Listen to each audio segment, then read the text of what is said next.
Welcome to the Real Estate Marathon Podcast, your guide in the race to financial freedom through real estate investing and sound financial practices. This podcast is for anyone interested in learning more about real estate investing, personal finances, and a new take on traditional retirement. Now, here are your hosts, Larry Fierro and Mike Moe. What's going on, everybody? Welcome to the Real Estate Marathon Podcast, your guide on the race to financial freedom through real estate investing and sound financial practices. My name is Mike Moe, one of the hosts of the show, here today with Mr. Fierro. How you doing, sir? I'm doing fantastic tonight, Mike. I'm doing great. How about you guys?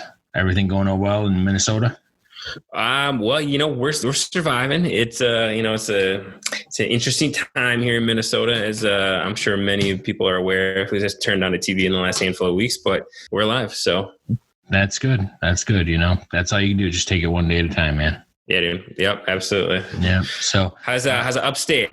Oh, dude, upstate's fine. We're doing great. It's the only time I love living in upstate New York is in the middle of summertime. Heck yeah, dude. You getting out in the camper? Oh, yeah. Yeah, I went and got a truck to pull my camper. The tenants bought me that camper, but it was too big for the pickup that I own. So I've been kind of bits and pieces in the truck together and went out finally yesterday and said, the heck with it, let's get it. And I'm kind of a side note. I'm boggling the people's minds on Facebook when we posted the picture of it because they're trying to correlate how exactly I'm not working full time anymore and I can afford to go buy a truck like that. And, it's just that basically what that is it's the previous mindset of you have to have a job to get anything you want out of life. And that's what we're trying to change here. You guys don't need to have a full-time job if you can have enough passive income to cover your expenses. Yeah, man, I love that story. Hearing, people's kind of shock and awe, like it's exactly your point, man. Call it turn down a demotion, promoted a customer, got fired, whatever you want to call it. You don't have a full-time job anymore, and you went and bought a nice truck, going camping, doing everything you want to do, and people's jobs are just kind of dropping. Like, shouldn't you be like super worried and like going to look for jobs every day, day in and day out? But no, man, not when you plan accordingly. No. And if you look on the video right here, see this forehead? There is no wrinkles from stress. So, and that's a good day when you get to wake up. I'm waking up early, walking 5 miles, staying physically fit, and I'm busier now than I was when I worked full time. And that's a good thing because everything I love is what I'm doing. Yeah, that's awesome, man. That's it's quite the story, man, and a good lesson for. Hopefully those people that are reaching out saying, "Dude, what the heck are you doing buying a truck when you just lost your job?" Hopefully they're taking note and hoping to make those same changes to their lives. Yep, I just answered them with one word: living large off of rent. Yes, there you go, man. So we got an interesting episode tonight, man. We want to talk a little bit about what we got going on today. Yeah, this is a good one. So this is how to avoid a bad deal, because it is one of the biggest cliches in this area in real estate investing. But no deal is better than a bad deal.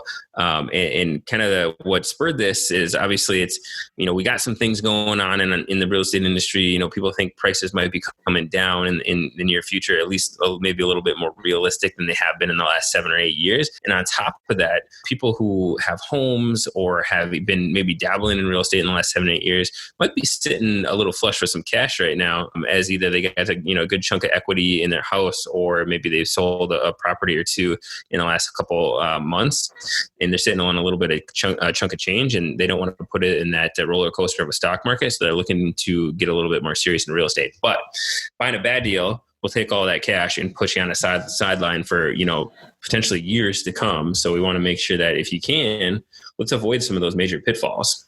Yeah, and I think with everything that's been going on with the coronavirus, and now we've got the new turmoil with riots and things like that, we just don't know what the market is going to end up doing for probably the next 3 to 5 months. I think people are out there, they're not sure where the market's going, and you just got to make sure that you're doing all of your underwriting, things like that. You got to be super cautious, make sure you're making good choices, and hopefully after 4 or 5 months, we'll see where things are going to land.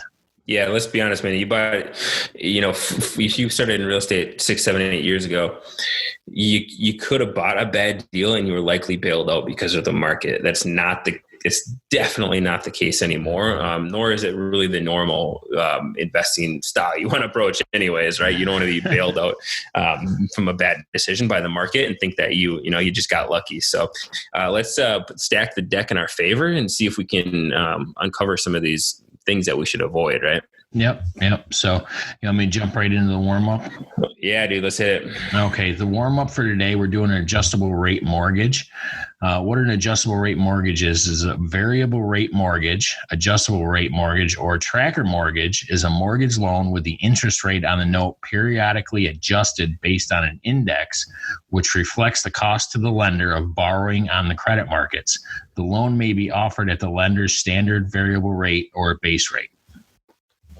Wow. Yeah. So essentially with that, you can't bank on what your payment's going to be, what your interest payments are going to be, because it can flux for a whole number of reasons. And like you said, a lot of the rates that you see are usually pegged to some sort of index, some sort of index indicator that those rates are pegged to, and there's like a margin of for the banks in there, obviously, but that will go up and down as that index does, right? And it's very different than a fixed rate mortgage where you can bank for 30 years or 25 years or whatever you have that term for, that you're going to have that same interest rate. So it's easier to predict with a fixed rate, right? Adjustable rate mortgage, especially in a time like this, is a little bit more dicey. Yeah, and the adjustable rate, that has a tendency to follow the Federal Reserve rate, doesn't it? A little bit closer. No, I mean, different banks will follow different ones. Yeah, so like, for example, the bank down in Tucson, the local bank, if you do an adjustable one, or so a lot of times they'll have a set term. So like it'll be fixed for 7 years and then it'll go to an adjustable rate. They go off like the Iowa, some Iowa index, what they bases off. So yeah, nice. It can depend based on bank. Yeah. Yeah, just dispelling myths left and right, my friend. Yeah, that's why, when the Fed reduces rate, it doesn't always correlate directly and immediately with the lower mortgage rates, right? Mm-hmm. Nice. Well, let's jump right into the meat of this. Let's get these people understanding how not to get into a bad deal. Heck yeah, man. Where do you want to start? Well, let's start with the market factors. We'll talk a little bit about the situation we got going on right now. Yeah. Yep. So there's a ton going on right now, man. I don't know where you want to start. We got COVID, which is obviously who knows what that means. There's a ton of factors that go into that. One, it's, can your tenants pay rent? And if they don't pay rent, are you legally able to evict them? And if you can, is that something that you want to do? Because are you going to be able to find new tenants, or you're more likely to work with tenants? So there's a whole lot that goes into, are your tenants able to pay rent because of what's going on? And if they don't, can you evict them? And then like how you want to approach that, it becomes more of a strategy and how you want to operationalize that scenario.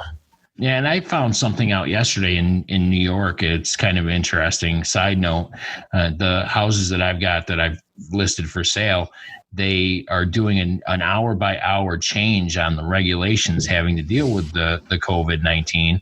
And in order for us to be able to show the properties, each one of the tenants have to sign a waiver saying they understand the dangers. And when the potential buyers go to the property, the tenants can't be there. They have to leave. Yeah, yes. So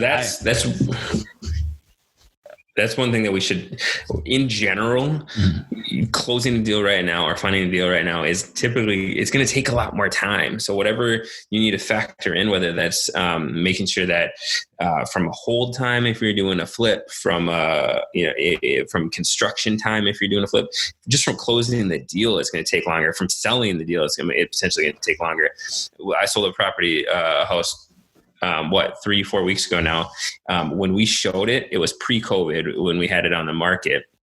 72 showings in 2 days we had. It was like a circus going on in that house because there's so many people in and out of that within 2 days. Right now, you can't do that. Max of 3 people or 3 or 4 people in the property at one time, and you're supposed to do cleanings in between there, right? So it would be impossible to get that many people through a property. So everything's going to take more time. Yeah, and like you said, good deals are out there, but you have to plan for the extra time that you have to do, and it's just going to take a lot more caution. Yeah, for sure. Yep. Yeah, man, that's definitely one of the big things. Should we go into underwriting changes and how what you might want to change on how you're looking at a property? Because obviously you're underwriting a property, I don't know how many, what week in quarantine are we now? Like 15, something like that. If you're underwriting a property pre-COVID, you're going to look at that thing very, very different than you would in today's current environment. Given what we know now, you're going to want to stress test that deal a little bit more, and you're going to want to risk adjust your underwriting to make sure that you're accounting for things like rent raises, rent increase. What were you underwriting for rental increases before, and how has that changed? Because I guarantee it should change in your underwriting. Yeah, and it's amazing how quickly the tide turned. I mean, 6 months ago, you were underwriting probably extremely generously. You could get away with bigger numbers, larger rent increase yearly. And now I know a lot of people that are underwriting their deals at 0 rent increase for at least the first year, if not the second and third as well, because you just don't know where this is going to end up falling at the end of it. Yeah, for sure, man. I mean, people are worried about collections in general right now at the rents that they're at, let alone trying to increase rent. And really, do you want to be that person who's raising rent in the light of what's going on right now with people's hardships that are going on? Likely not, right? And especially when the tenants have kind of, in a lot of cases, in for a good reason, have more power to not pay rent, and without any really backlash with that, without any really risk to them at this point in time. Most areas you can't evict.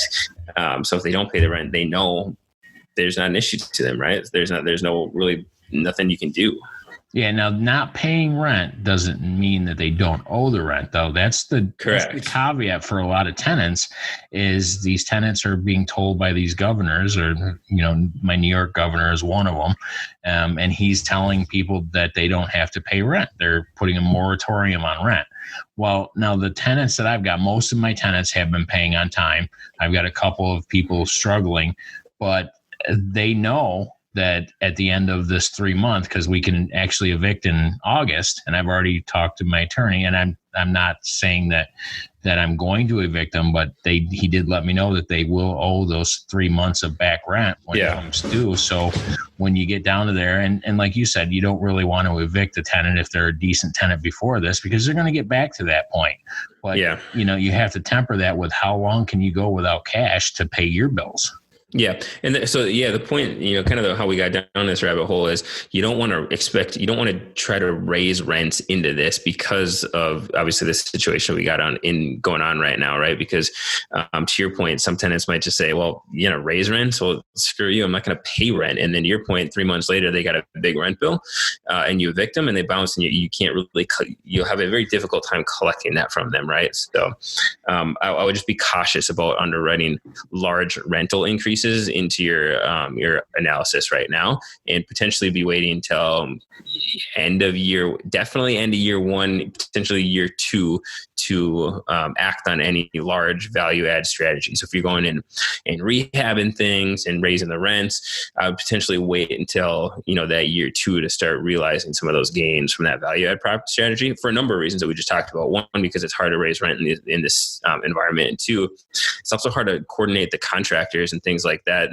you have going on right now. Because to your point, man, if you need to renovate a property, it just takes more time. If there's people in there, you got to get obviously get them out, and you coordinate appropriately. So.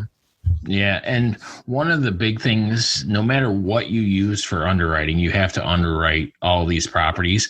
You really want to risk adjust that underwriting for every single factor that you're using to determine whether it's a good deal, because it's a new world right now. Until we can get back to a normal market that we're used to for the last, like you said, 7 or 8 years, we're in territory that actually resembles closer to 2008. I mean, it's not all the way at that point yet, but I have a feeling you're going to find out in the next 4 or 5 months if it's going to get to the 2008 levels. And there's some differences, right? But to your point, I don't take the last 7 or 8 years and use that as your underwriting framework going forward, right? Because obviously rent is not going to increase as dramatically as it has over the last 7 years. Economic vacancy and physical vacancy is obviously going to take a pretty big hit. So, and again, economic vacancy is it's kind of the other side of the coin to physical vacancy. So yeah, you may have 100% physical vacancy, but maybe only 90% of your tenants are actually paying. So you're only technically 90% economically occupied, right? So both of those things are going to not necessarily be modeled over the last 7 or 8 years going forward. It's going to be maybe take a look back before that and see what the market normal is in whatever market or submarket you're in, and then adjust accordingly. Like I said, the normal for some of our markets is, say 92% occupied with a, 2 or 3% economic vacancy. We're dropping some of these properties down to 80% economic occupancy just to stress test it and just to make sure if that happens, we can still pay the bills. Yeah, and you have to find that minimum number of occupancy that you have to cover your bills, because if you can't cover your bills at 80%, and that's a low occupancy, but with the amount of unemployment coming up and the amount of problems people are having with the COVID and all the other stuff, that's a pretty fair number is 80%. But yeah, I mean, oh, for sure. Because you might, like I said, you might be 100% occupied, but think of the industries that are completely shut down right now. Think of our C-class properties that house a lot of retail and a lot of hospitality, restaurants. Those industries are completely shut down in a lot of markets right now. So those people aren't collecting checks. So yeah, they might be living there, but you think they're going to be able to consistently pay rent if this thing continues? So you certainly want to factor that in. Yeah, you just want to cover your bases, because if you overestimate, now is not a good time to overestimate, because absolutely could get right into a bad deal when you're pie in the sky numbers. Yeah, and depending on your financing, it might get you right into losing the property, right? You might be giving it back to the bank a lot quicker than you thought. And if you're raising capital on this, you're going to have some seriously disappointed investors if you're underwriting, incorrectly in these times. Yeah, and disappointed investors is not a good way to conduct business, because they're the ones that are supposed to be helping you with their other people's money. So. Yeah. Yep. And then, like I said, it could take you out of the game for a long time. And depending on the financing, it might take you, if you, on some of the loan products, if you give back a product or you give back a property based on performance, it can hurt you for a very, very, very long time to come. Yeah. And you have to pay attention also when you're looking at markets. This is another key point, is the rent defaults that could happen in a market. You have to, when you're deciding on what market you want to go to, you generally look at the job growth and that sort of thing. Well, right now you want to look at the number of unemployment. I mean, you want to check and make sure that it isn't a large percentage of hospitality. And just make sure that, given the unemployment rate, that you're just factoring in the possibility for larger rent defaults. Yeah, for sure. So to recap, we kind of rambled a little bit there, but you want to make sure you're careful on your rent increases. You're careful on your value add strategy to make sure you're not banking on a huge rental increase. And then, like you said, man, make sure that you're looking at who your tenant base. Can they pay? What industry are they primarily working in? C-class, B-class, and A-class properties will have very different tenant base. So for an A-class property right now, they might be sitting all right now, because a lot of those workers might be tech jobs or might be positions that can work remote and maybe aren't impacted, right? So, but just know your tenant base and know your industries that they're working for and how they might be impacted by what we're going through. And like you said, that's one of the things that's kind of different than a normal market downturn. Is usually in a market economic downturn, the Class A apartments are the ones that get hit the hardest because of the amount of rent per month and that sort of thing. And that usually people are moving out of Class A's, they're moving towards the Class B's, Class C's. But nowadays, with everything with the coronavirus, the Class A's are actually doing well, and the Class C's are the ones getting hit hardest. Yeah. Yep. And the other thing that you want to kind of watch out for, just be cognizant of, is the housing prices. Because if you have, to your point, Larry, those Class A apartments, and some of those are obviously the top tier rents, and a lot of areas are bumping up against, or sometimes more expensive than what it would cost to own in those areas. So some people, as your rent gets close to what it would cost to own in the same area, people start to make that jump from being a renter to being an owner. And in some cases that doesn't work, in lower C class areas. It's not necessarily about the monthly payment. It's about, the down payment and about the credit and things along those lines. So there's a lot more than just the prices, but certainly something you want to be cognizant of as you're competing against people moving from renters to owners. Yeah. And one of the other factors that you have to underwrite is the financing for the properties. I mean, right now, financing is even more difficult to obtain.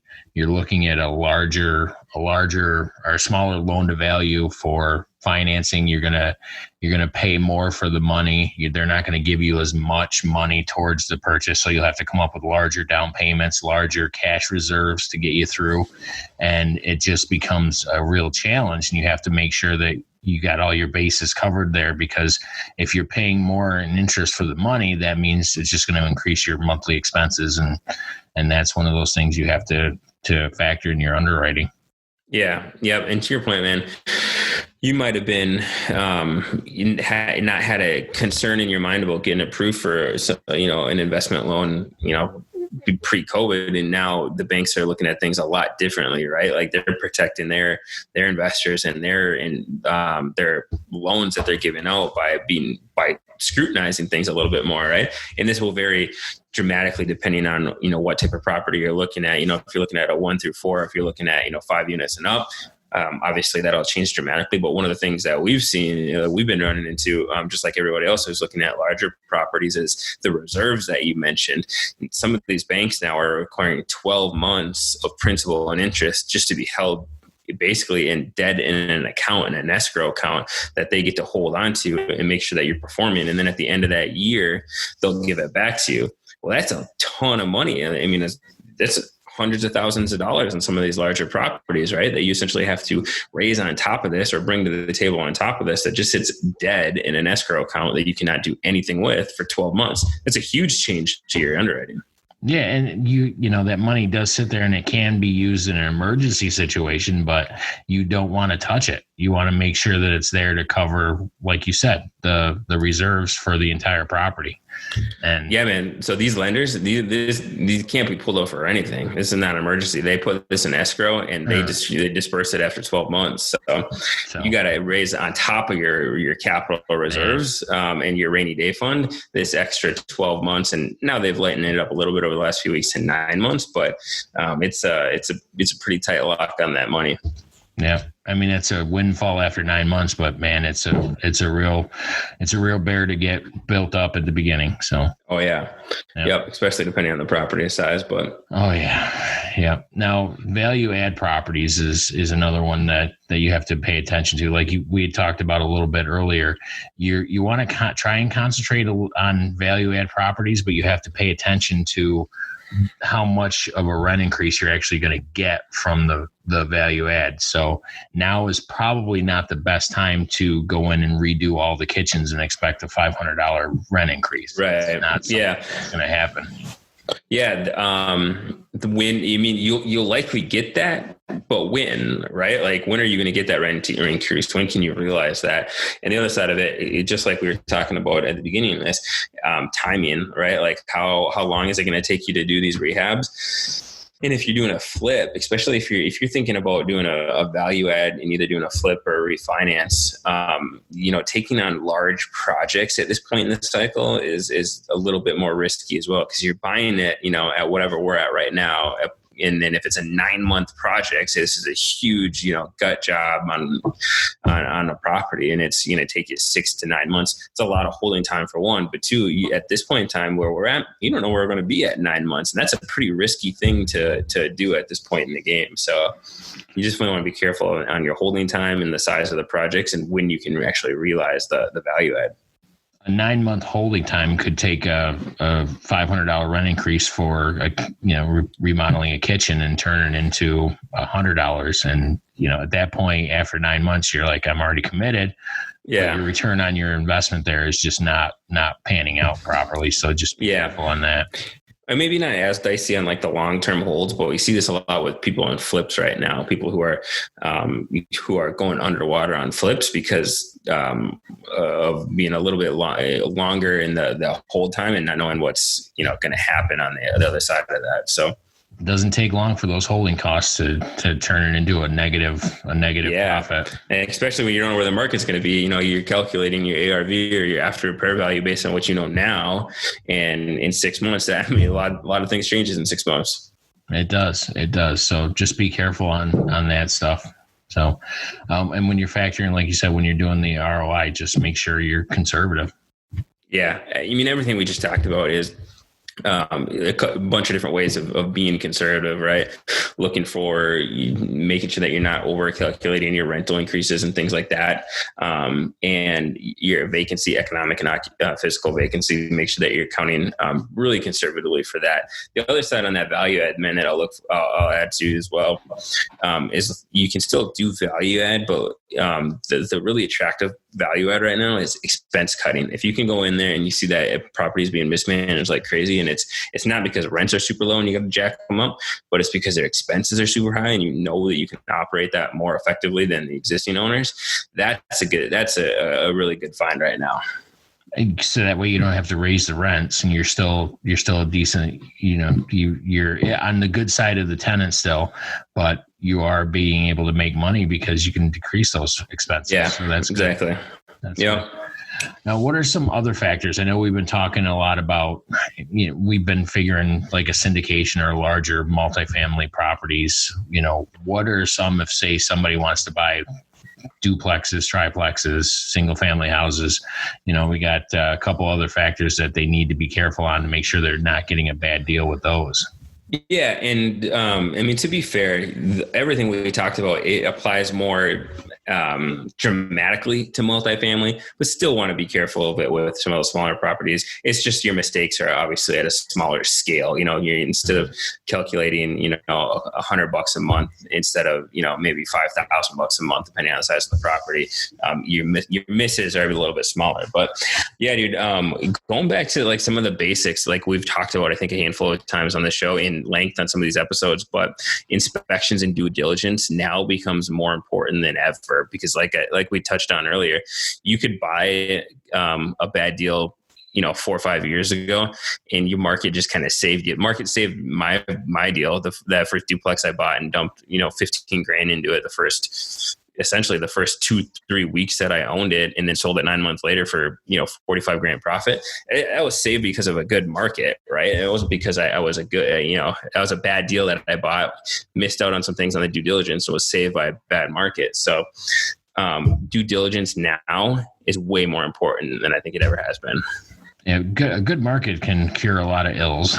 Yeah, well, it can make every investor look like a freaking genius, right? Yep. So it's you definitely want to, going into this market, you want to make sure that you are crossing your T's and dotting your I's, and the inspection, man, because that inspection and that due diligence really save your butt from having to fork out a lot of cash later on the road. So things like the major things, foundations and water damage and HVAC and things like that. Not only can it save you, roofing, huge. Yeah. Not only can it save you now, but it can give you a lot of leverage. So the buyers right now might not want to put this thing back on the market, knowing what they got to go through with COVID, having to do these cleanings, only limited so many people in the house. So they may be more willing to work with you if you find those things and bring them to the table. So use them in your favor as leverage in the negotiations. Yep. And you're preventing, a lot of things, like you said, the money pits. So yeah, market analysis that you won't be billed out on. That's correct. Watch out for those octopus boilers. Dude, yeah. Gravity furnaces are a pain. The market analysis, we did a couple of episodes early on in the podcast on how to go about doing the market analysis for, figuring your tenant base's income, the industry, the job growth, driving the areas to make sure you find good neighborhoods and that sort of thing. And that's even more important. And it's always important, but it's very important now that you be conservative and make sure that you're paying super close attention to these factors, because if you get a project in a bad neighborhood, you could easily not have an exit plan at that point, and you'd be stuck with this property that you can't unload. I mean, you can't get rid of it. And you have to really think about your exit plan for any of these projects that you're buying. How are you going to get your money out of it? Yeah, for sure. You always want to start with that end in mind. And, we talked about looking at the tenant base, the income in the industry, and what makes up that sub-market, not just the market, right? So if you're looking at, to your point, Tampa, right? Like that's a big market that you're looking at. Tucson is a big market. Minneapolis, huge market. But there's sub-markets in there that you want to be really, really granular on, knowing what those tenant base, where they work, how much they make, the average income, things like that, to make sure you feel confident with that. And you can look at it with the lens of what we're going through right now. 3 months ago, $35,000 annual income for, the areas that I'm investing in isn't bad, because the rents again are only $725, $750. They can peak in the mid $8s, in a lot of areas. So that's affordable for those incomes. But those tenant bases are a lot, like I said, hospitality in the service industry. So we want to be careful to make sure that we're looking at that from the COVID lens. Student housing right now is another big one. If you have a huge student housing base or a student housing model, this might dramatically change student housing going forward. Because how does online learning, how much of a front seat does online learning take going forward, when people don't need to be necessarily housed right next to the university anymore? Because a lot of people jump to the online distance learning. And one of the big industries in real estate that took a hit was that short-term vacation rentals. Huge. Oh, yeah. Man. So many people have these, you have multiple properties that you were doing short-term rentals for vacation, and in a matter of like a week and a half, that entire market just dried up for 2 months, 3 months.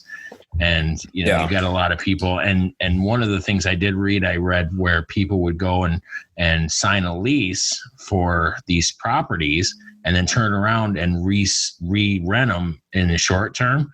And when the short-term renters stop coming in, they're still on the hook for that lease. Oh, yeah. And a lot of people are declaring bankruptcy and just going out of business. So it's easy to get caught up in something like that. And then the factors that can end a run like that are very small, as we can see. Oh my gosh, man. And I wasn't a big fan of short-term rentals anyways, even though I got a little bit of soft spot for them, because that's what started me kind of diving into real estate. But, the other side of that is the legislation and down to the city can make an ordinance change and that completely screw your whole business plan. But yeah, short-term rentals definitely took a dive with what we got going on right now. So you always want to look at it like, at least for a short-term rental, if you can make it work as a long-term rental, that's the only way I would do it. For short term, if the numbers make sense as a long term, so if it push comes to shove, you can rent it out on an annual basis and still making decent money. But yeah, those things took a huge hit. Yeah, your plan B at the long-term rentals has to be in place too. And like you said, if you got a plan A and a plan B and you can make money on both of them, then it might not be a bad idea. But if you don't have a plan B, then you're really sticking your neck out there. Yeah. A lot of people buy property without an exit strategy. You need an exit strategy for one, but if you can have two exit strategies that work, even better, right? Just painting yourself a couple more options if you need to exit is always a good thing. Yeah. And then the next thing here is near and dear to my heart, the deal in PSA structures, the creative financing. As you know, I'm going to be doing a presentation for the Multifamily Investor Nation June 13th at 10 o'clock in the morning, talking about owner financing. And for me, this is near and dear because my entire portfolio was purchased using owner financing.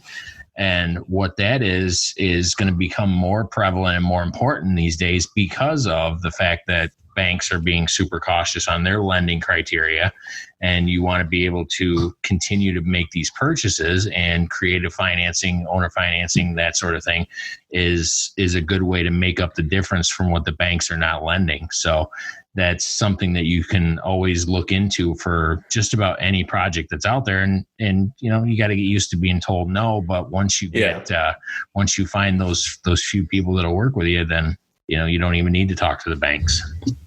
Yeah, man. Creative financing is what can really set you apart, especially in a down market, because when the banks say no, most people go take their chips and go home, right? Mm-hmm. But if the banks say no, and you can still find a way to finance and close that property, whether it be through owner financing, like, you know, like the back of your hand, or if it's through subject to, or some other like lease option, some other creative option that most, 98% of investors don't think about, it can be a huge thing that sets you apart, especially in, a market where banks are not lending as easily as they used to, right? So huge thing to make sure that you're very, very cognizant of. Some of these homeowners, some of these property owners have real problems going on, and they need to get rid of and offload some of these properties. And if you can come in with a creative financing answer for them, you could be their hero, basically. And that's one of the things you really need to keep that in the back of your mind for every deal. See if there's a way you can structure it that might work for everybody involved. So. Heck yeah. Yeah. This next one, contingencies are your friends. That's man. And go ahead. That's important, because that's one of the things that will allow you to have, we'll say, a parachute or a safety net. Yeah. And it's so important to stay up on the contingencies in not just the current year or the current quarter, the current month and the current week, like what contingencies are being added and nowadays.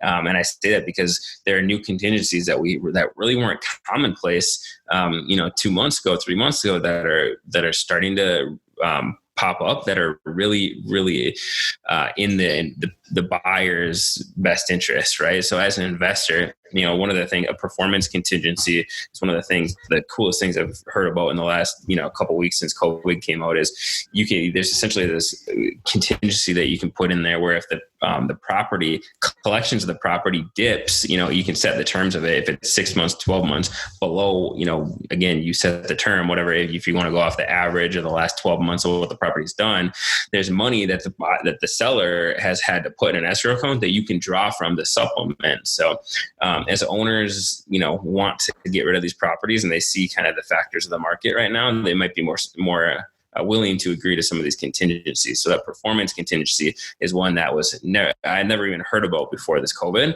and is now, I don't want to say commonplace, but it's definitely something that people are leveraging. And I think we need to let people know, because some of these guys that are listening to this, or girls that are listening, may be newbies. And basically what a contingency is it's a specific thing that's put in the contract that if something happens and you're able to get out of the contract, if, like you said, the performance, if it doesn't meet a certain collection for rent, or the expenses dip below a certain number or above a certain number, then you have the option of actually getting out of the contract. So that's all a contingency is. Yeah. Just an out for whatever terms of the contingency. It gives you a way to back out of it. And obviously the more you can stack in those, because you want to have a way out till the day you sign, if possible, because you want to be making your decision on the most up-to-date information. If something changes in that 11th hour, it's great to have some options to get out of it, if you need to, right? So some of the common ones, man, that especially, anybody who's bought a home, even a personal home, has dealt with contingencies, things like inspection contingency. So you got a full property inspection and you usually have 7 days to either walk away or bring it to negotiate things on 7 to 10 days to negotiate things like that.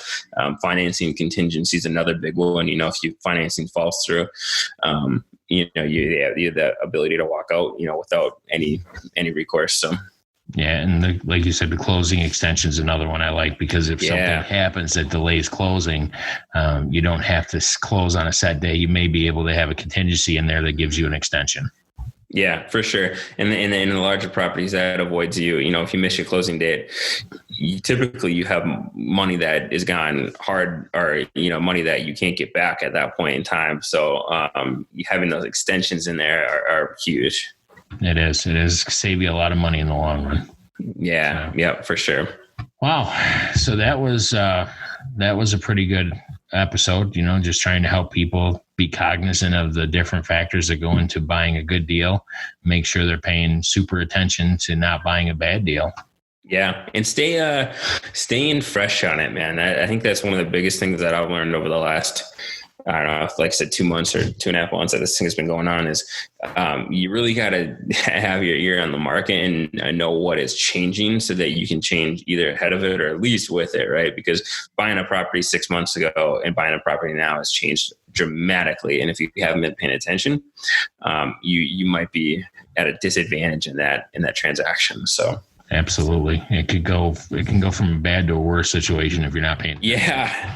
Yeah, for sure. And especially people looking to get into their, the first deal or two now. You don't want to buy a bad deal that puts you on the sideline for a while, because I think, like we've talked about, I think there's going to be some opportunities coming up this year that you definitely want to be in the market and in the game for. Yeah, you got to get your ducks in a row so you're ready to strike and make some decent cash. And once you get positioned, it's just a matter of finding that right deal. Yeah, man. Absolutely. So, well, that's everything I've got for these nice folks today. Mike, how about you? That's it for me, man. So thank you guys for tuning in to another episode of the Real Estate Marathon Podcast. We'll see you next time. Take care, guys. Thanks for listening to the Real Estate Marathon Podcast. If you found value in any of the content from this show, consider supporting us in the following ways. Subscribe to the Real Estate Marathon Podcast. Leave a rating and review. Continue the conversation with like-minded individuals on social media by heading over to the Real Estate Marathon Podcast Facebook group, or follow us on Instagram and Twitter at Real Estate Marathon Podcast.